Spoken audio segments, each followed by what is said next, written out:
Oh yes, another famous story that got a lot of laughs from my family, especially. I was getting my hair cut at a little salon on Bloor Street, and it was pouring rain. I think it was a Friday, and I was supposed to be meeting a girlfriend of mine, Maggie, for dinner.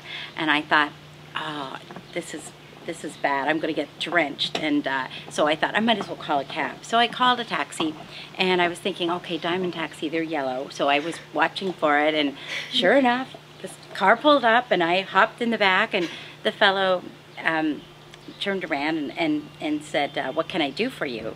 And I said, 95 Thorncliffe Park. And he looked at me and he said, what about it? And I said, well, that's where I want to go, sort of a little bit sarcastically, because I thought, oh my gosh, these cab drivers, you know, and what does he think? You know, I'm giving him the address, that is where I want to go. Anyway, just then he turned around and looked at me, and out of my little bit of peripheral vision, I saw his hat.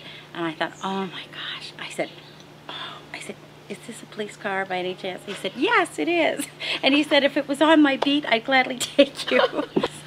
So then I said to him, because I didn't have, at that time I didn't have my guide dog, and I had my cane folded up, so I thought he probably doesn't even realize. So I said, actually, you know, I don't see very well, and I was pretty sure this was a cab. And he laughed and he said, well, we don't often get young ladies hopping in the cruiser voluntarily.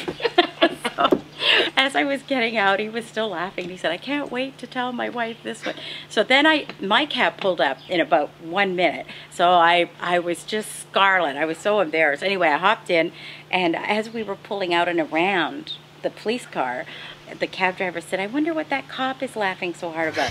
And I said, I have no idea.